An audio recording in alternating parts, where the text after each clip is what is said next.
बाहर का तापमान -3 फील्स लाइक -6 और हम शूटिंग करेंगे स्टार्ट यहाँ पर। DSLR कैमरा तो ले लिया, अब आगे क्या? आगे ये कोर्स। इस कोर्स में मैं आपको सिखाऊंगा कि आप कैसे अपने DSLR कैमरे से ज़्यादा से ज़्यादा अच्छी फ़ोटो खींच सकते हैं, ना कि सिर्फ ऑटो मोड में बल्कि उसके मैनुअल मोड में, एपर्चर प्रायोरिटी मोड में, या फिर शटर प्रायोरिटी मोड में, या फिर प्रोग्रामेबल मोड में। तो इस वीडियो को आप एंड तक देखिएगा ताकि आप कुछ भी मिस ना करें।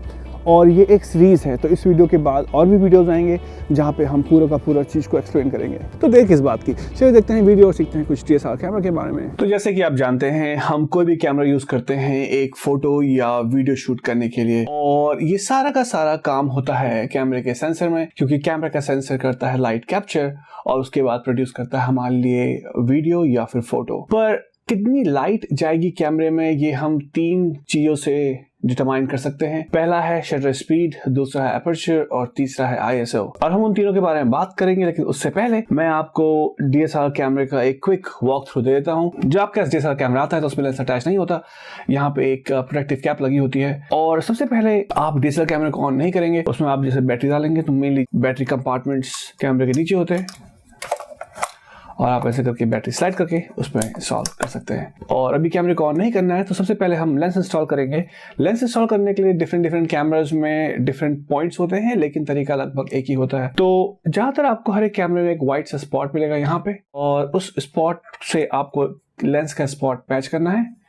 और नाइकॉन के कैमरे में आपको एंटी क्लॉकवाइज, कैनन के कैमरे में आपको क्लॉकवाइज घुमाना पड़ता है। और इनके अलावा कैमरोज में आता है हॉट शू, जिसमें आप इंस्टॉल कर सकते हैं एक फ्लैश, ऐसे आप बस स्लाइड कर देंगे और लॉक, या फिर आप इंस्टॉल कर सकते हैं कोई भी हॉट शू का माइक। तो ये हो गया एक बेसिक वॉक थ्रू। इसके अलावा अगर कोई क्वेश्चन है तो आप पूछ लीजिए। अब बात करते हैं एपर्चर की, शटर प्रायोरिटी की और ISO की, कि तीनों चीजें क्या हैं और कैसे डिटरमाइन करती हैं हमारे कैमरे की पिक्चर क्वालिटी। तो सबसे पहले हम बात करते हैं शटर स्पीड की, कि शटर स्पीड क्या है। तो अगर मैं आपको दिखाऊं तो ये जो सेंसर है, इसके आगे जो ये कर्टन लगा हुआ है, ये कितनी स्पीड से खुलेगा या बंद होगा, उसको हम शटर स्पीड बोलते हैं। फॉर एग्जांपल इस वक्त मेरी शटर स्पीड 160 है, और अगर मैं अपने कैमरे के बटन में दबाऊं तो आप देख सकते हैं कि कितनी फास्ट ये शटर बंद हो रहा है। अगर मैं इसको स्लो करता हूं, मान लीजिए, तो मैंने इसको अभी 1.3 सेकेंड कर दिया है, तो आपने देखा कैसे शटर खुला और फिर बंद हुआ। तो ये है स्लो शटर स्पीड। कितनी जल्दी या कितनी देर में कर्टन खुलेगा या बंद होगा, उसको हम शटर स्पीड कहते हैं। और जितनी देर तक ये खुलेगा, फॉर एग्जांपल अगर मैं इसको वापस मान लीजिए 3 सेकंड में सेट करता हूँ, अगर मैंने फोटो लेने के लिए बटन दबाया तो ये जो शटर का कर्टन है ये 3 सेकंड तक खुलेगा। 1 2 3, तो 3 सेकंड तक खुला और 30 सेकंड तक लाइट इसके अंदर गई, तो उतनी ज़्यादा लाइट अंदर गई, और जितना हम इसको फास्ट करेंगे उतनी कम लाइट अंदर जाएगी। तो अगर हमें ब्राइटर इमेजेस चाहिए तो हमको शटर स्पीड कम रखनी पड़ेगी। लेकिन फिर शटर स्पीड कम रखने के साथ साथ ये भी होता है कि अगर आपने शटर स्पीड कम रखी तो आपकी इमेजेस ब्लरी आ सकती हैं, क्योंकि आपका हाथ शेक करेगा। इसलिए स्लो शटर स्पीड के साथ ज़्यादातर ट्राइपॉड को रिकमेंड करते हैं ताकि आपकी इमेजेस सही आए। अब इसके बाद हम बात करते हैं कि ये स्लो शटर स्पीड कहाँ काम आ सकती है और फास्ट शटर स्पीड कहाँ काम आ सकती है। तो ये फोटो देखिए, ये मैंने ली है स्लो शटर स्पीड से। अराउंड 3 सेकंड का शटर मैंने खोला था, तो उससे जो लाइट आई उससे ये इमेज ऐसी बनी। और जब आपको फास्ट मोशन कैप्चर करना होता है, जैसे मान लीजिए स्पोर्ट्स फोटोग्राफी है, वाइल्ड लाइफ फोटोग्राफी है, या जब बच्चे दौड़ रहे होते हैं, तो आपको स्पीड शटर की फास्ट रखनी पड़ती है। और ये उसका एक एग्जाम्पल है जहाँ पे मैंने शटर स्पीड को बढ़ाया था। और अगर आपको मोशन को बिल्कुल फ्रीज करना है तो आप 200 या 250 से ऊपर की शटर स्पीड रखिए, आपकी फोटो अच्छी आएगी। यहाँ पे बताना बहुत जरूरी होगा कि जो शटर स्पीड है उसको हम डिनोट करते हैं 1 बाय कुछ एक नंबर। अभी इस केस में जैसे हम देखें तो ये है 100th ऑफ अ सेकेंड, और इस केस में है 180th ऑफ अ सेकेंड। तो ये तो बात हो गई हमारी शटर स्पीड की। अब बात करते हैं हम एपर्चर की। कोई भी फ़ोटो लेने के लिए हमें लाइट चाहिए होती है, और लाइट आती है लेंस से, हमारे कैमरे के अंदर, और लेंस की ओपनिंग कितनी खुलेगी उसको हम बोलते हैं एपर्चर।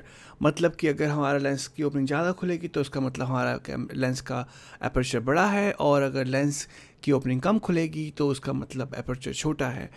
और एपर्चर का एग्जांपल दिखाने के लिए मैं एक यहाँ पे मैनुअल लेंस जो कि बहुत पुराना लेंस है वो यूज़ करूँगा, और एपर्चर की वैल्यू जो होती है उसको हम डिनोट करते हैं एफ स्टॉप से। तो जैसे ही किट लेंस है, इसमें आप अगर ढंग से देखें तो यहाँ पे इसका एपर्चर लिखा हुआ है कि ये है 3.5 से 5.6, तो ये इसका मैक्सिमम एपर्चर है। तो एपर्चर को समझाने के लिए मैं एक मैनुअल लेंस यूज़ करूँगा ताकि आपको समझ में आ जाए कि एपर्चर वैल्यू एग्जैक्टली है क्या। तो बेसिकली ये समझ लीजिए, जितना एपर्चर की वैल्यू या एफ स्टॉप छोटा होगा उतना एपर्चर या लेंस ज़्यादा खुलेगा। अगर आप यहाँ पे देखें तो आपको एक छोटा सा होल दिख रहा है, वो है अभी एपर्चर 32 पे। अगर आप यहाँ ध्यान से देखें, अब अगर मैं अपनी एपर्चर की वैल्यू चेंज करता हूँ और इसको मैं मूव करता हूँ टुवर्ड्स 2.8, तो आप देखेंगे कि ये लेंस का जो होल है या जो एपर्चर है ज़्यादा खुल रहा है। इसका मतलब कि ज़्यादा लाइट अंदर आएगी और इमेज ज़्यादा ब्राइट होगी। बड़े एपर्चर का ये भी फ़ायदा होता है कि आपको शैलो डेप्थ ऑफ फील्ड मिलती है। इसका मतलब ये है कि जो आपका ऑब्जेक्ट है जिसकी आप फोटो ले रहे हैं वो फोकस में होता है, और जो आपके ऑब्जेक्ट के फ्रंट में और बैकग्राउंड में है वो पूरा ब्लर होता है। ये हम अचीव कर सकते हैं एक बड़े एपर्चर से, या f2.8, f5.6। और समझने वाली बात यहाँ पे ये है, जितना ये नंबर बड़ा होगा, लाइक 22, 32, 16 कुछ भी, उतना ये लेंस की ओपनिंग कम होगी, और जितना ही नंबर छोटा होगा, लाइक f स्टॉप 2.8 होगा, उतना ही ये लेंस ज़्यादा खुलेगा, और इसका मतलब कि ज़्यादा लाइट अंदर आएगी। तो कहाँ पे एपर्चर वैल्यू यूज़ करनी चाहिए? मान लीजिए आप एक ग्रुप फोटो ले रहे हैं जहाँ पे आप चाहते हैं कि हर एक कोई फोकस में आए, तब आप f की वैल्यू को बढ़ाकर f22 या फिर f16 या कुछ भी बड़ा f का नंबर कर दीजिए, तो सबके सब फोकस में आएंगे।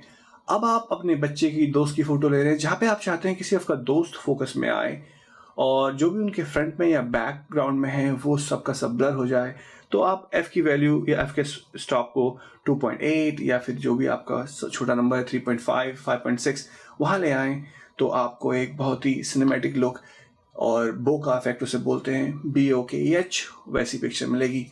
तो ये हो गई तो एपर्चर की बात। इसके बाद हम बात करते हैं ISO की।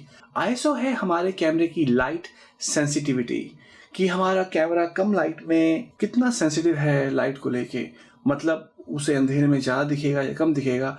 तो उसके लिए हमें ISO की वैल्यू अगर हम बढ़ाएंगे तो हमारा कैमरा कम रोशनी में भी थोड़ी ब्राइटर पिक्चर्स लेगा। लेकिन इसका घाटा ये है कि जितनी हम ISO वैल्यू को बढ़ाएंगे उतनी हमको ग्रेनी या फिर नॉइजी इमेजेस आएंगी, जहाँ पे आपको थोड़ा ग्रेन नज़र आएगा।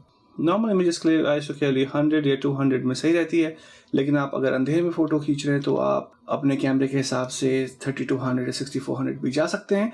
लेकिन अगर आपको सही इमेजेस चाहिए अंधेरे में भी तो 1000 से लेके 2000 तक की रेंज सेफ़ होती है, और इसके साथ साथ आप अपना अपर्चर चेंज करके एक डिसेंट सी फ़ोटो खींच सकते हैं। तो उसके बारे में मैं आपको अभी और एग्जांपल दूंगा अपनी नेक्स्ट वीडियो में, कि कब हमें अपर्चर चेंज करना चाहिए, कब हमें ISO चेंज करनी चाहिए, और इनका क्या कॉम्बिनेशन है जो हमको अच्छी इमेजेस देता है। तो हमने बात की शटर स्पीड की, अपर्चर की और ISO की, और आपने देखे कुछ एग्जांपल्स भी, और अपने नेक्स्ट वीडियो में हम इनमें थोड़ी डिटेल में बात करेंगे और आपको दिखाएंगे कि आपको कहाँ पे किस सिचुएशन में कैसे यूज़ करना चाहिए। जो आज का कोर्स था ये थोड़ा बेसिक था, और मेरे हिसाब से आपको थोड़ा बहुत आइडिया आ गया होगा। और प्लीज़ जो भी आपके क्वेश्चंस हैं कमेंट्स में डालिए ताकि मैं उनका आंसर दे सकूं और आपकी हेल्प कर सकूं। इस वीडियो में मेरे साथ बने रहने के लिए आपका बहुत बहुत धन्यवाद। अगले एपिसोड में हम फिर मिलेंगे, तब तक के लिए take care and be safe.